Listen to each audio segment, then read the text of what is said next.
آپ کی بہن شادی شدہ ہے یا نہیں ہے؟ نہیں، غیر شادی شدہ ہے۔ غیر شادی شدہ ہے، اور اس کو کاؤنسلنگ کریں، اس کی کاؤنسلنگ کریں.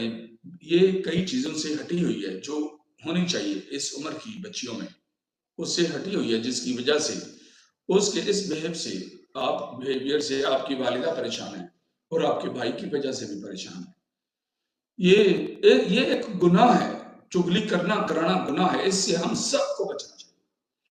ہم اپنی زندگی کے لیے بیسکونی خرید رہے ہوتے ہیں، یہ وہ سب کچھ آ رہا ہے اس کے اندر.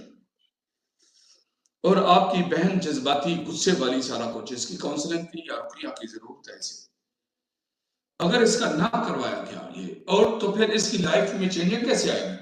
جو کچھ میں آپ کی بہن کے بارے میں بول رہا ہوں یہ سب کچھ موجود ہے. جی شیخ، روحانی مسائل اس کے ساتھ ہیں. یہ اگر ٹھیک نہیں کیے گئے، اور غصہ بہت کرتی ہے، بہت زیادہ.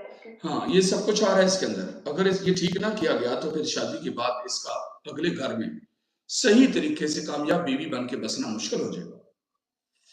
وہ سب کچھ منظر میں دکھایا گیا ہے کہ ایک وہ دلہن کے زیور ٹوٹ گئے اور زیور ٹوٹ کے گر جاتا ہے، اور وہ اس کا بیڈ ایٹیٹیوڈ ہے، اور وہ تو گر جاتا ہے تو پھر اس کا نقصان کس کو ہوتا ہے؟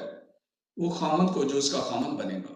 وہ کیسے؟ وہ سڑک پر کھڑا ہے اور گجرے خرید رہا ہے، لے کر اکیلا کھڑا ہے، سڑک پر کھڑا ہے، بیچ دوراہے میں اس کو چھوڑ دیں گی. جذباتی ہے، غصے والی ہے، جلدی جو بات منہ سے نکل گئی وہ کہتی ہے یہی پوری ہو. ایسے تو نہیں ہونا چاہیے. اس کو کاؤنسلنگ کی، رقیہ کی شدید ضرورت ہے. نہیں کروا سکتے تو آپ لوگ چینل پر نظر بد قدم موجود ہے. لیکن اس طرح کی جو اس راستے پر چل رہی ہوتی ہیں، ان کو بالکل ایسے ہی ہے کہ کسی پاگل کو کہے نا کہ تمہارا کوئی علاج کر دیں تو کہتا ہے پاگل تو ہے، تو اپنا علاج کر. وہ ماننے کے لیے تیار نہیں ہوتا. اس کی نشانی ہے. تو اچھے طریقے کے ساتھ اس کی کہ اس طرح کی کو اچھے طریقے کے ساتھ بٹھاتے ہیں معالج کے سامنے. ارے آپ ٹھیک ہو جاؤ گی، ارے آپ کی صحت ٹھیک ہو جائے گی، ارے آپ کا کلر بھی ٹھیک ہو جائے گا، ارے جو بال گرنا ہے یہ ٹھیک ہو جائے گا، ارے یہ تمہاری خاطر ہم یہ کرنے کے لیے تیار ہیں. تو وہ سارا کچھ جو کچھ کرنا ہے، سب سے پہلے تو شیطان کی دخل اندازی بند ہوگی، اور وہ یہاں وہ غصہ ہے.